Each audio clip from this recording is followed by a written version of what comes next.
Samantha और will doctor के पास होते हैं ये जानने के लिए कि उनका बच्चा ठीक है या नहीं, और कुछ देर बाद डॉक्टर उन्हें बता देती है कि उनका बच्चा बिल्कुल ठीक है। कुछ देर बाद विल एयरपोर्ट से सिएटल से शिकागो की तरफ चला जाता है किसी काम से। शिकागो पहुंचकर वो अपना काम निपटाकर समांथा के मॉम और डैड से मिलने जाता है। और वहाँ पर समांथा के जो डैड थे वो विल से थोड़े से नाखुश थे किसी वजह से, और डिनर करते वक्त उनके बीच में थोड़ी बहुत बहस हो जाती है और विल वहाँ से चला जाता है। अगले दिन विल एयरपोर्ट के लॉन्च में ही सो रहा था और तभी उसे समांथा का कॉल आता है और वो पिछली रात हुए अपने पेरेंट्स के साथ हुई बातचीत के बारे में उससे पूछती है। विल बार बार उसे सॉरी भी कह रहा था, उसे समझाने की कोशिश कर रहा था, और तभी समांथा की तरफ कुछ धमाका होता है। कुछ अजीब सी आवाजें आने लगती है। समांथा घबरा जाती है। विल उससे पूछता है कि क्या हो रहा है। समांथा कहती है उसे नहीं पता, और तभी अचानक से फोन डिस्कनेक्ट हो जाता है। तब विल जल्दी जल्दी अपना सामान बांधता है और एयरपोर्ट की तरफ निकलता है। वो वहाँ पर सिएटल के लिए फ्लाइट पकड़ने की कोशिश करता है, पर सारी की सारी फ्लाइट कैंसिल हो जाती हैं। और तब न्यूज में बताते हैं कि किसी वजह से पूरे ईस्ट कोस्ट पर बिजली के कनेक्शन हट गए हैं। वहाँ पर अजीब सा धमाका हुआ है और बहुत अजीब सी चीजें हो रही हैं। तब विल को कुछ समझ नहीं आता, तो वो समांथा के पेरेंट्स के पास वापस चला जाता है, जहाँ पर उसके पेरेंट्स कहीं जाने की तैयारी कर रहे थे। तब विल बताता है कि ये सब होने से पहले उसकी समांथा से बात हुई थी। समांथा के डैड उसके बारे में विल से पूछते हैं और वो उन्हें सब कुछ बता देता है। तब विल बोलता है कि आगे क्या। तब समांथा के डैड कहते हैं कि मैं अपनी बेटी को लेने जा रहा हूँ, वो किसी मुसीबत में है मुझे पता है। और तब वो विल को भी अपने साथ चलने के लिए कहते हैं। और तब समांथा की मॉम अपने फ्रेंड्स के यहाँ कहीं रुकने चली जाती हैं और समांथा के डैड यानी टॉम और विल दोनों समांथा को लेने के लिए चले जाते हैं।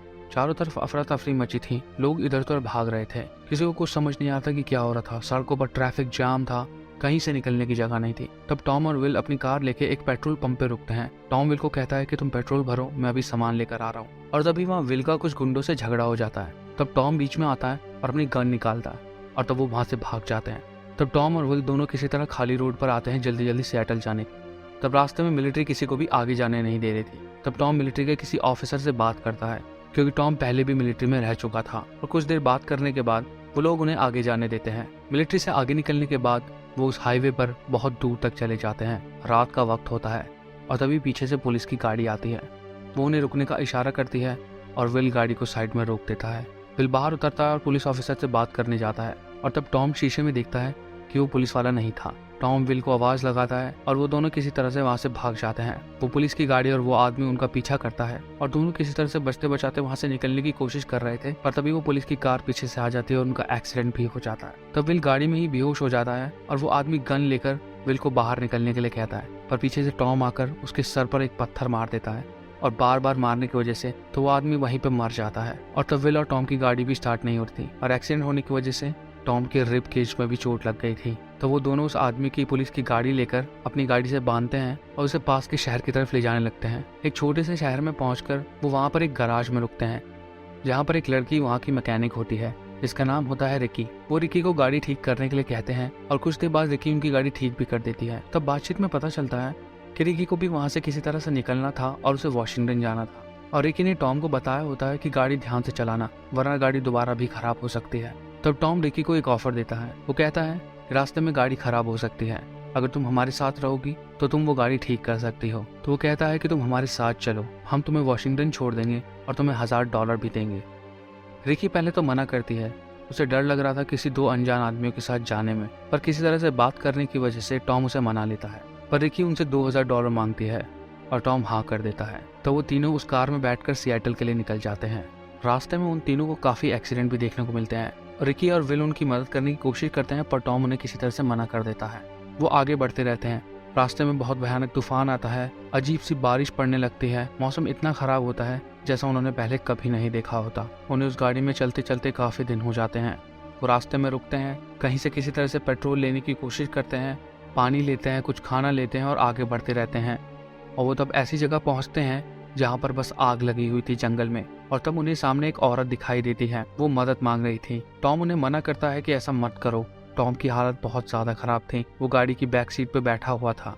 विल और रिकी बाहर निकलते हैं उस औरत की मदद करने के लिए, पर तभी वहाँ पे दो लोग और आ जाते हैं और वो गन दिखाकर उन दोनों को डराते हैं और उनका पेट्रोल लेने की कोशिश करते हैं। टॉम बाहर निकलता है और अपनी गन निकालने की कोशिश करता है, पर उसकी रिब केज टूटने की वजह से वो अपनी गन तक नहीं उठा पाता और वो वहीं गिर जाता है। और तब वो दोनों लोग उनकी डिक्की में रखा पेट्रोल लेकर वहां से भाग जाते हैं। विल उन्हें बोलता भी है कि प्लीज एक कैन छोड़ दो, हमें यहाँ मरने के लिए मत छोड़ो, पर वो लोग नहीं मानते और वो दोनों उनका पेट्रोल लेकर भाग जाते हैं। तब विल जल्दी से रिकी और टॉम को अंदर बिठाता है और गाड़ी का पीछा करने लगता है।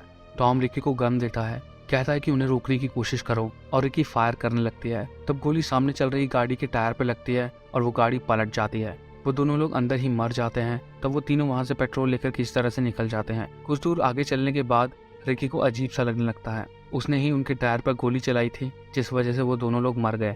उसे इस बात का बुरा लग रहा था, तो वो गाड़ी रुकवाते हैं और वो रोने लगती है। उसे समझ नहीं आ रहा था वो क्या करे।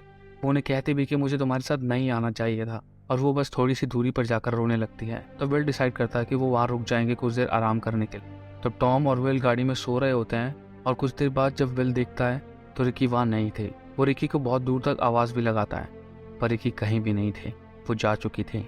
तब विल टॉम को बताता है कि रिकी जा चुकी है, हमें आगे बढ़ना होगा, और वो दोनों गाड़ी में बैठे आगे बढ़ते चले जाते हैं। टॉम की हालत बहुत ज़्यादा ख़राब थी, बीच में उसे सांस भी नहीं आ रही थी, उसके लंग्स कोलैप्स कर गए थे।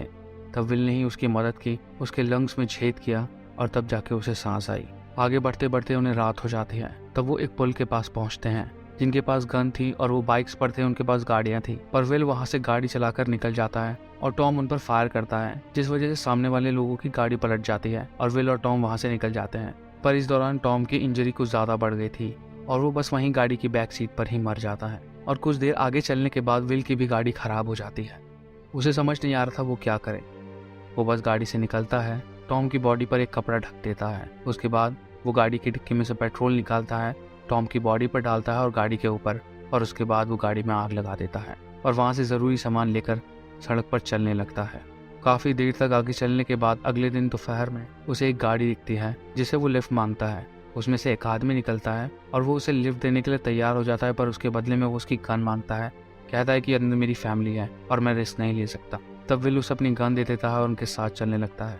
कई घंटों तक ड्राइव करने के बाद विल उन लोगों को गाड़ी रोकने को कहता है एक घर के सामने। तब विल उस घर के पास जाता है और आवाज लगाता है। अंदर से कोई आवाज नहीं आती। तब वो साइड में रखे एक गमले के नीचे से चाबी निकालता है और दरवाजा खोलकर अंदर आ जाता है। तब वो आदमी और उसकी फैमिली अंदर आते हैं। तब विल बताता है कि ये उसके पेरेंट्स का घर है। उसे नहीं पता उसके पेरेंट्स कहाँ गए, पर वो यहाँ रह सकते हैं। तब एक रात वो लोग वहाँ रुकते हैं। तब अगले दिन विल उस आदमी को कहता है कि तुम लोग यहाँ रुक सकते हो, यहाँ खाना है, पानी है, और यहीं पास में तुम्हें कोई और कार भी मिल जाएगी, पर बदले में मुझे तुम्हारी गाड़ी चाहिए क्योंकि मुझे अभी निकलना होगा और मुझे अपनी बीवी को भी ढूंढना है। तब वो आदमी इस बात के लिए मान जाता है और वो उसे अपनी कार दे देता है। तब विल घंटों तक ट्रैवल करने के बाद सिएटल पहुंचता है और देखता है कि वहाँ पर सब कुछ तबाह हो चुका है। सारी बिल्डिंगें गिर चुकी हैं, कोई भी नहीं है वहाँ। चारों तरफ बस आसमान से राख गिर रही है।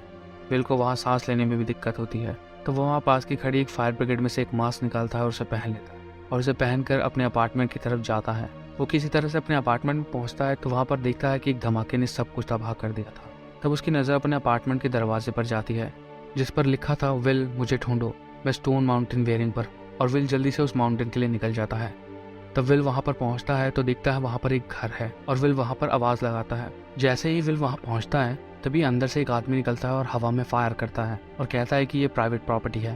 पर तभी अंदर से समैंथा निकलती है और वो भागकर विल के गले लग जाती है। विल और समैंथा दोनों एक दूसरे से मिलकर खुश थे। वो एक दूसरे के गले रख के रो रहे थे। तब समैंथा बताती है कि ये जेरेमी है जिसने उसे बचाया था, उनका पड़ोसी है वो। तब उस रात विल समैंथा को बताता है कि उसके पापा मर गए हैं। समैंथा रोती है पर विल उसे किसी तरह से संभालता है।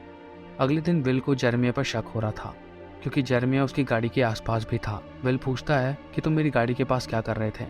तब जेरेमिया बताता है कि उसकी गाड़ी के पास कुछ बच्चे घूम रहे थे, तो उसे लगा उन बच्चों ने उस गाड़ी में से कुछ चुरा तो नहीं लिया। तो विल बोलता है कौन से बच्चे। तब जेरेमिया बोलता है चलो और जंगल में उन्हें ढूंढते हैं। तब बात करते वक्त पता चलता है कि जेरेमिया समैंथा को जाने देना नहीं चाहता। वो पूरी कोशिश कर रहा था कि समैंथा वहाँ रुक जाए और वो सोच रहा था कि शायद विल मर गया होगा तो समैंथा उसके साथ ही रही। तब जेरेमिया विल को मारने की कोशिश करता है पर विल उस पर पहले फायर करके उसे मार देता है। और तभी उस माउंटेन पर कुछ होने लगता है, अजीब से भूकंप आने लगते हैं और एक तूफान भी आ जाता है। विल भाग कर जाता है, समैंथा को बुलाता है और गाड़ी में बैठकर वहां से निकल जाता है। वो उस पहाड़ से निकल रहे थे और उनके पीछे था एक राख का तूफान, एक बहुत बड़ा तूफान जो सब कुछ निकल रहा था। थैंक यू सो मच मुझे सुनने के लिए और इस वीडियो को देखने के लिए। अगर आपको ये वीडियो पसंद आई हो तो प्लीज़ इस वीडियो को लाइक करना और कमेंट करके बताना कि आपको ये वीडियो कैसे लगी। मैं मिलूंगा आपको एक अगली वीडियो में एक नई कहानी, एक नई मूवी के साथ। तब तक के लिए गुड बाय, पीस।